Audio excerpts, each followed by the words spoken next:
Hello and welcome to the channel. Welcome to TMP Group. I'm Tom. Today is Friday. It's January 7th, 2022. And again, I'd like to wish everyone a Happy New Year. Thank you for dropping in the channel. Do need to let you know real quick that this video is for educational and entertainment purposes only. I'm not a financial advisor. I do recommend that you do your own due diligence, your own homework before investing any stock, any equity. No members of the TMP Group are licensed brokers or professional traders. We are individuals much like yourself that like to find opportunity in any market to invest. Most of us are long-term holders, long-term investors, and we're looking to build generational wealth. And we believe that it's important to be part of a wealth chain. And if you do not have a wealth chain created for your family, to become the first link and pass that on.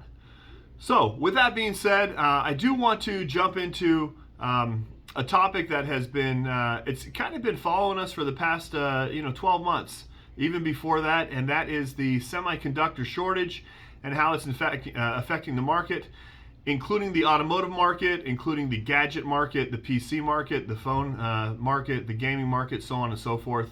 And just kind of give you my concept and my feelings on where it's going.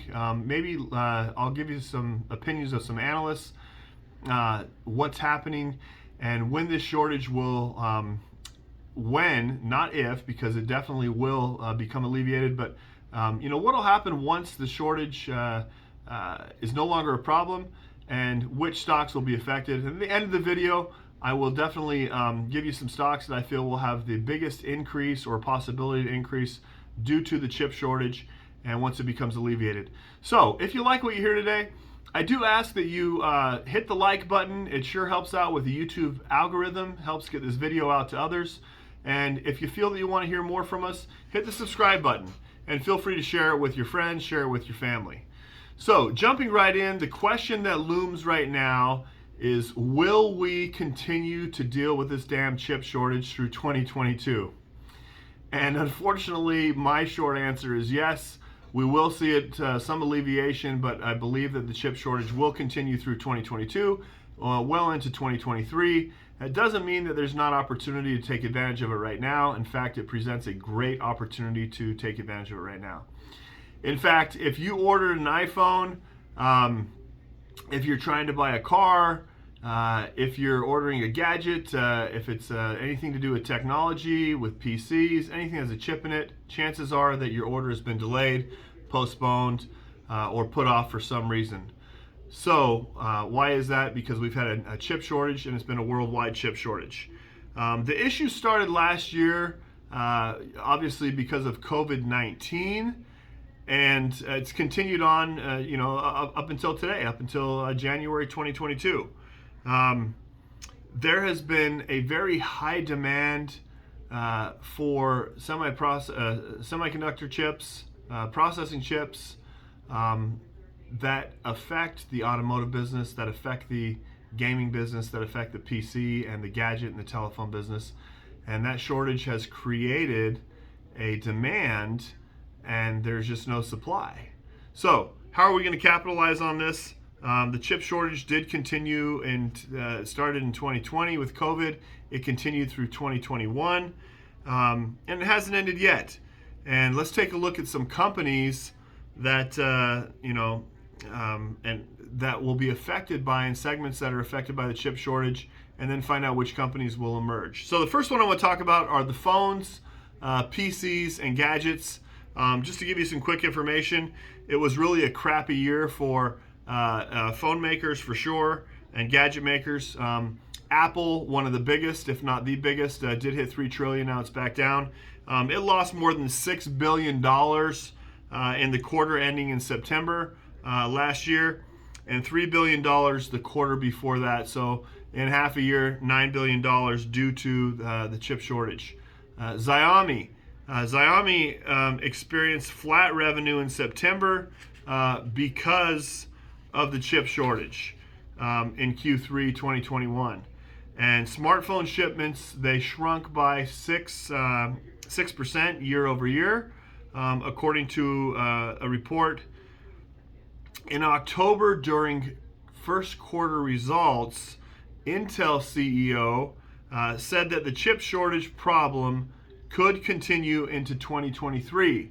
Now, we don't want to hear about that because that's a long time from now, but just keeping it real, that's what we hear from Intel CEO.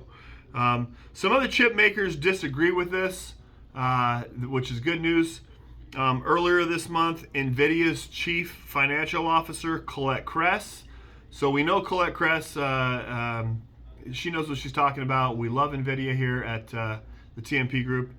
She said that the company expects the GPU supplies to improve in the second quarter of 2022. So you've got Intel saying it's going to go through 2023.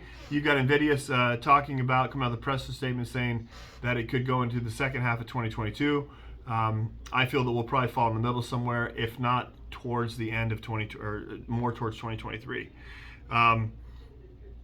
Currently, the CPU shortage is so bad that some retailers, right? You go into some retailers, Best Buy, for example, they're zip tying computer towers to the displays so people don't come in and steal their components.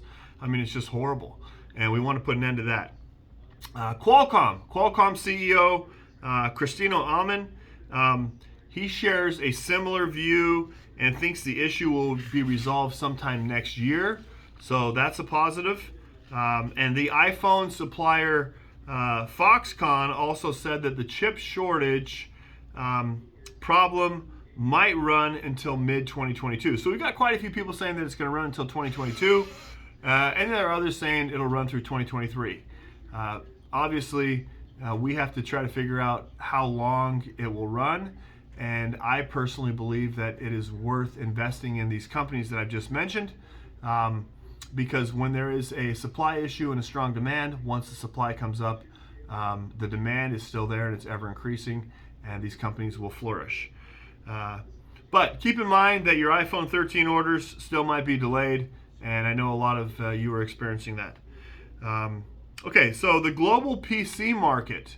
Global PC market growth actually fell 5% in Q3 of 2021. And compare that to double-digit growth in previous quarters, 5 quarters. So for the past 6 quarters, the first 5, they had double-digit growth, and then last quarter, it fell by 5%. And obviously, this can be attributed to the strong demand for home, working products, home working PC stations, home working setups during the pandemic. Okay. One of the gadget sectors that's heavily affected by the chip shortage is the gaming sector. And Matt Pescalata, he's an executive director of the video game industry. He's an advisor at the NPD Group. He said that the U.S. hardware sales fell by 10% in November, and compare that compared to the previous year, so 10% down. According to the report by The Verge, all of these companies, Nintendo, Sony, Microsoft, and Valve, they're all seeing sales drop, and at the same time, they are unable to keep up with the demand because of the chip shortage. So hopefully gamers, won't have to face this kind of frustration next year. I'm not a gamer, but I do know that it is a big sector and a big part of the industry. And we do like some gaming stocks, and I'll talk about those here shortly. Looking at the automotive sector, and that's really where I'm focused right now, is investing in the automotive sector, investing in the chip shortage, and betting that the chip shortage comes back strong. But it was interesting. So chip makers are one of the biggest, or car makers, are one of the biggest victims of the semiconductor and chip shortage. Several analysts and industry leaders obviously noted that automotive industry will face supply chain issues well into 2023. Now, Volvo said that while there has been some improvement in the situation, revenue was still down 7% on the year. The Nissan boss Makoto Uchida, he warned that the chip shortage could seriously hamper the company's future plans. That's never good to hear. In November, BMW said that the issue had forced the company to slash features in their vehicles, like the touchscreen functionality, and the backup cameras, and backup assistant for parking. There was a tweet that went out, and tweet went out in September of 2021 by Aaron55_, and he asked Elon Musk, can we get an update on the Roadster now that the Plaid with tri-motor is out? And Elon Musk promptly responded that 2021 has been the year of super crazy supply chain shortages, so it wouldn't matter if they had 17 new products that none of them would ship. Assuming that 2022 is not mega trauma, the new Roadster, he said, should ship in 2023. So everyone's affected, everyone's involved. This gives us opportunity to buy because, again, once this shortage is an event, once this event is complete, we'll see things back to normal and the demand will continue to be there. All right, I'm going to keep reading. Tom Coughlin, IEEE Life Fellow, he said that older chip designs are one of the prime reasons the automotive industry is facing a shortage of semiconductors. One of the reasons the car industry is facing shortage is that companies cut down on orders in 2022. So they slashed the orders in 2022 due to the pandemic, but later reordered some of the same supplies as the demand rose. So they shorted their orders and then they stopped and realized, hey, we've got to up our orders, and they ordered the same ones, and of course there was no supply, and so the demand rose, and that's hurt the automotive industry. Willie Shin, who's a professor of management practice in business administration in Harvard Business School, he said that this pattern of ordering causes problems for both car makers and chip manufacturers. So not just the car makers, but the chip manufacturers run into problems too. If I'm typically ordering 1,000 units of something or 1 million units of something, and then I slow that order down and I cut it in half, and then 2 months later want to re-up, it's hard for me as a chip manufacturer to keep up with the request. So what's the road ahead? That's really the big takeaway, right? Where do we go from this? How do we play it? Some chip manufacturers have decided that they are going to invest in plans to build and commitment to build new facilities. But that all, that's going to hardly solve the problem in the short term. In October, Taiwan Semiconductor, TSMC, said that it'll open a factory in Japan that will use older technology, to meet up with demand. However, the plant will start producing semiconductors only in 2024. So build the plant, but not until 2024 will they start producing. Earlier in the year, the Taiwanese firm had committed to investing over $100 billion over the next 3 years to increase its production.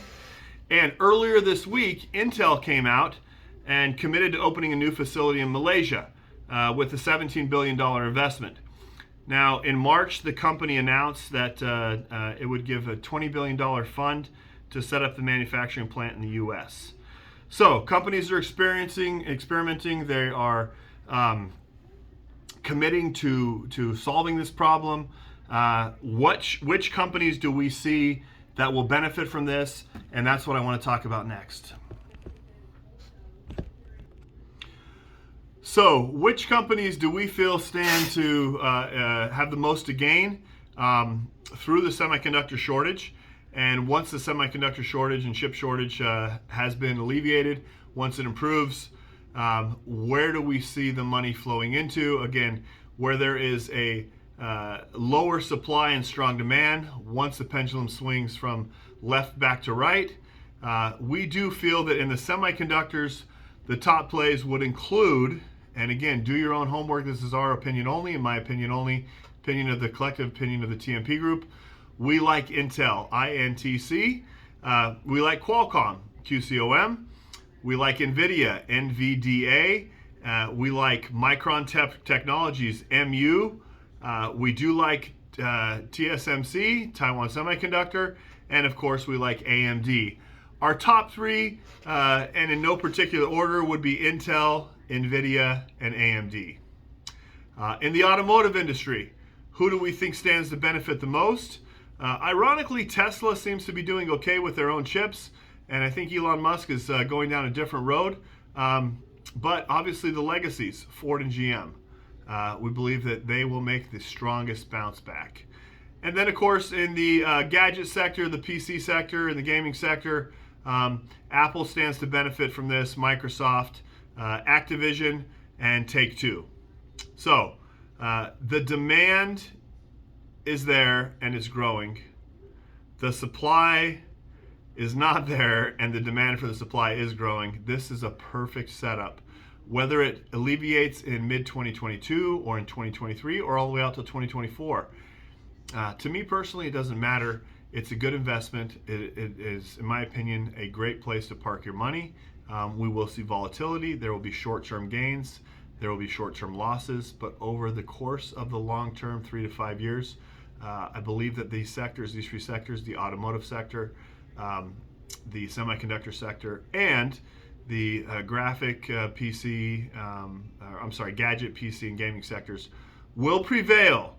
Will definitely prevail. So let me know what you think. Drop a comment down below. Let me know what you think about the semiconductor shortage and how it's affecting the automotive industry and the